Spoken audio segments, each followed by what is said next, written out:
Halo teman-teman, assalamualaikum warahmatullahi wabarakatuh. Eh, Makasih ya sudah mampir di channel gua ya. Nah ini gua dapat share dari WhatsApp grup ya, kisah mengenai sebuah kisah lah, kisah yang bagus gitu ya, tentang bagaimana satu fenomena halal untuk seseorang tapi haram buat orang lain gitu ya. Nah ini mungkin gue hanya membacakan aja ya. Jadi ini ada kisah suatu saat ketika sedang ada haji gitu ya, Abu Abdurrahman Abdullah bin Al-Mubarak Al-Hanzali ya, Al-Marwazi ya, ulama terkenal di kota Mekah, sedang istirahat dan tertidur. Nah dalam tidurnya itu beliau bermimpi melihat dua malaikat yang sedang bercakap-cakap. Berapa banyak yang datang berhaji tahun ini? 700.000, jawab malaikat lainnya ya. Berapa banyak yang ibadah hajinya diterima? Tidak satu pun. Nah percakapan tersebut membuat Abu Abdurrahman Abdullah gemetar dan menangis ya dalam mimpinya ya. Kenapa orang-orang yang berhaji jauh-jauh dari belahan bumi ya yang lain gitu ya, dan kesulitan sepanjang perjalanan ini bisa sia-sia gitu. Terus ternyata malaikat itu masih melanjutkan percakapannya ya. Dia bilang, namun ada seseorang yang meskipun tidak datang haji tapi ibadahnya diterima secara maksudnya haji mabrur ya, mabrur, dan dosanya diampuni oleh Allah ya. Gitu lah, kok bisa ya? Itu namanya kehendak Tuhan ya. Siapa orang tersebut? Orang tersebut adalah seorang tukang sol sepatu dari Damsyik atau Damaskus sekarang ya, yang bernama Sa'id bin Mu'afah. Nah mendengar ucapan itu, Abu Abdurrahman Abdullah terbangun. Kemudian dia langsung menuju tempatnya si Said tadi ya, si tukang sol sepatu. Nah, sampai di sana itu ternyata benar ya, sang ulama ini ya benar-benar bertemu dengan yang namanya Sa'id bin Mu'afah. Kemudian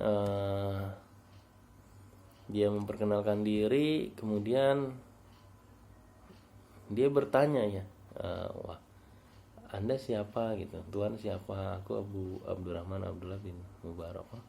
Anda adalah ulama terkenal, ada apa gerangan Anda mendekati saya, mendatangi saya ya. Nah dia berdiam kemudian bertanya, saya ingin tahu adakah sesuatu yang telah Anda lakukan sehingga mendapat haji mabrur. Nah dia jawab, wah saya tidak tahu. Nah, coba ceritakan kehidupan Anda selama ini. Maka Said pun ya bercerita gitu ya. Setiap tahun musim haji selalu terdengar ya, dia itu kepingin banget ceritanya berhaji ya. Sampai sejak puluhan tahun dia nabung, dan apa ya, ya namanya penghasilan tukang sol sepatu sih gimana ya, nggak banyak ya, akhirnya terkumpul lah jumlah yang cukup gitu.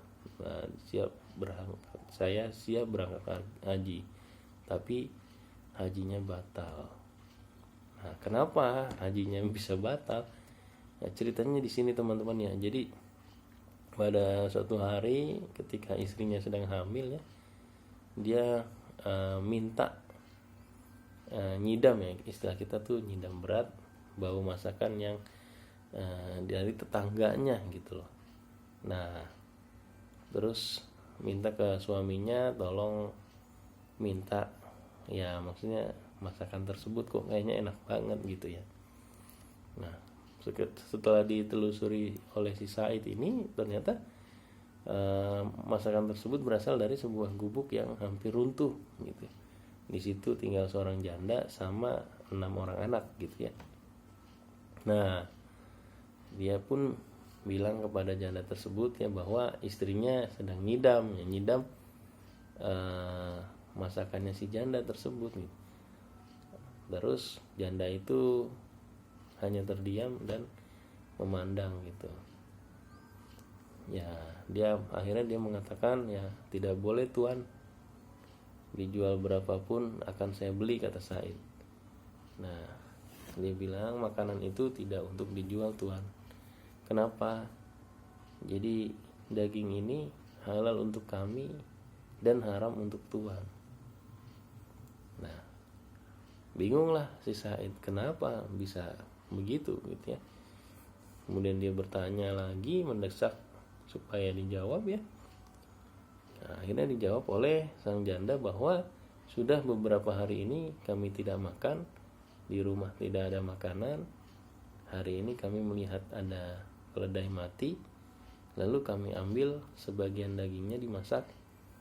Bagi kami daging ini halal, dan karena andai kami tidak memakannya, kami akan mati kelaparan. Namun bagi tuan, daging ini haram. Nah, jadi begitu ya. Dalam keadaan yang terdesak, sesuatu yang haram ini menjadi halal ya. Ini dalam hal muamalah ya. Jadi dalam kalau kita pernah atau dengar ya di videonya siapa ya? Ya, ada di video ceramah mengenai maqasid syariah gitu ya.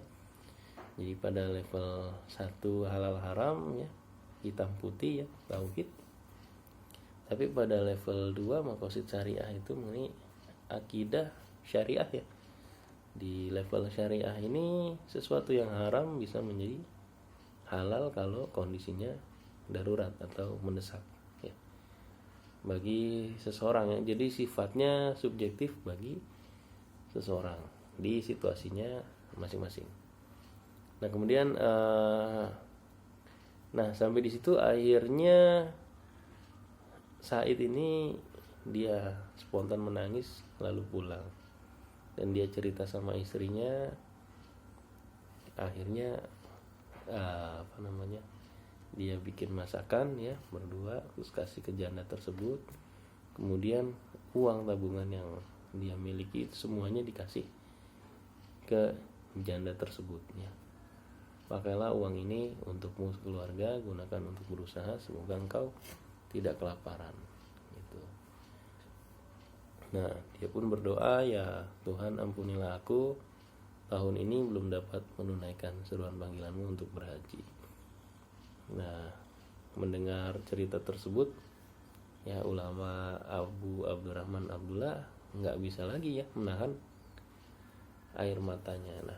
Nah ini menjadi satu kisah yang bisa dijadikan pelajaran untuk banyak orang ya. Waktu itu gue sendiri pernah diskusi dengan kawan ya, bagaimana misalnya ini terkait dengan riba. Jadi satu hari itu kawan bilang sama gue ya, misalnya kasusnya adalah pinjaman online ya. Jadi dia bilang, kita akan mengingatkan ya, bro, ya, lo jangan kena pinjaman online lah, bla bla bla gitu ya. Terlepas dari riba, bunganya nyekek sekali gitu loh. Ya ini kan motif ekonomi ya. Tapi prinsipnya nggak ke situ ya. Nah, dia cuma jawab, ya, gue harus bagaimana dalam kondisi gue yang terdesak gitu. Kalau gue nggak menyikapi misalnya bisnis gue nih kena deadline sama orang ya, kalau nggak buru-buru diselesaikan, kemudian orang tersebut akan ya berdampak lebih parah ke usaha gue. Misalnya dia minta tarik DP atau minta ganti rugi lebih dan lain sebagainya, akhirnya dia lebih dalam gitu, terperosok ya mudorotnya banyak lah buat dia.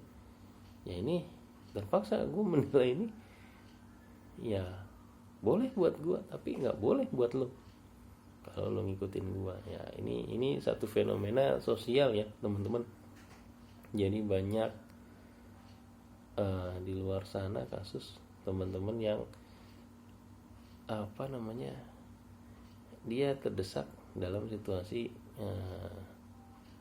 darurat gitu ya, khususnya para teman-teman yang berbisnis ya. Biasanya sih urusannya dana talangan ya untuk menyelesaikan satu pekerjaan ya.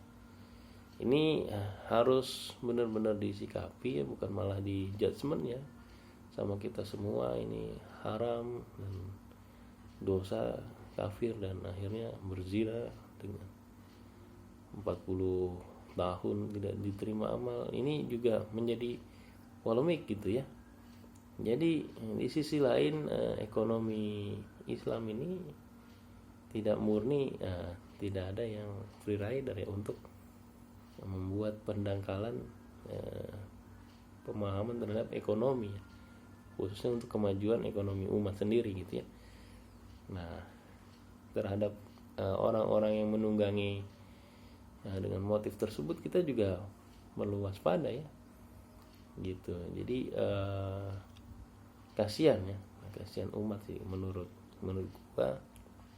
Kayak gue juga pengalaman, gue nggak punya modal, kemudian cari modal kanan kiri ya itu ya bingung juga ya. Kita pengen nggak ya tidak berbuat yang menyalahi syariat lah ya, tapi ternyata menurut satu pendapat tuh itu menyalahi syariat ya, terutama dalam hal pinjam meminjam ya, untuk modal memodali lah kasarannya.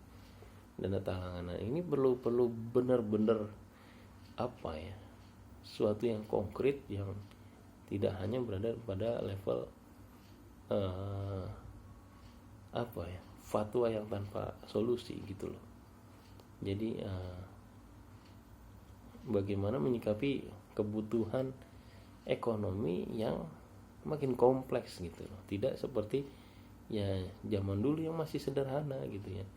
Sekarang ekonomi yang lebih jelimet, kompleks ya, butuh istilahnya ada istihad baru yang memberikan solusi bagi umat gitu. Kasihan umat ini, paling begitu ya. Nah, jadi dalam hal tadi ya, kawan tadi ya, kalau saya sih menilai ya saya sepakat gitu loh ya. Mungkin pada saat itu adalah sesuatu yang ya boleh untuk dia, tapi kalau untuk orang lain yang dalam kondisi lebih longgar itu ya nggak boleh gitu loh.